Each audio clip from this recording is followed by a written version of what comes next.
Сүхбаатар дургийн 1-р хоронд байрлах Шангрила олон улсын шүлжээж очид буудлын зүүн талд өргөтгөл хэлбэрээр баригдаж байсан үйлчилгээний барилгын 5 давхар буюу дээврийн хэсэгт гал гарч гал унтраахаа ангишуурхай ажилласны хүчинд гал дархалгаа унтарчээ.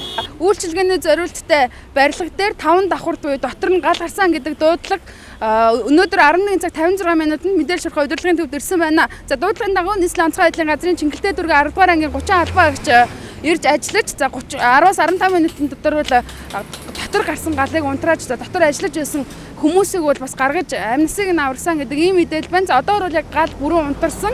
За онцгойн албаа хаагчд бол яг явсан байгаа. За мөн тусгай одоо барилгын ажилчид бол яг энэ хамгаалтанд авч байна. Нийслэлийн онцгой байдлын шуурхай албанд 11 цаг 56 минутанд Шангрила зочид буудлын дээврээс утаа гараад байна гэсэн тусламжийн дуудлага иржээ.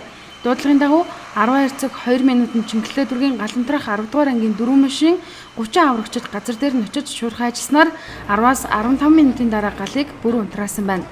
Өргөтгөлийн барилгын 5 давхар буюу дээврийн хэсэгт гал 10-аас 15 м квадрат талбайг хүрсэн байжээ. Аврагчид галыг унтраах явцад галын голом туюу гал гарсан их усүр хаан магааг тогтоох гэж хугацаа алдсан байна. Тэгээ бид нар одоо галын голомтыг бас нэлээд хайгуул хийлээ. Дотор нь бол утаа ихтэй утаажилт ихтэй байсан. Тэгээд одоо яг баригдаж байгаа барилгын техникийн өрөөнд бол гал гарч ирснийг бол бүрэн унтраасан байж. Тэгээ одоогоор бол ямар нэгэн хүн гимтэж бэртсэн юм бол байхгүй байна. За галыг бол бүрэн унтраасан. Одоо бол хайгуулын ажил хийгдэж байна. Бас одоо утааг нь бүрэн гаргах тийм ээ.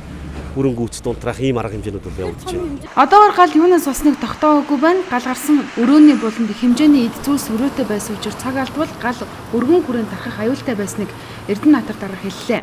Одоогоос 2 жилийн өмнө 2014 оны 9-р сарын 30-ны өдөр Төв Шангрила зочид буудлын барилгын 7 давхраас гал алдаж галын дархалт барилгын орой хэсэгт хүрээд байсан.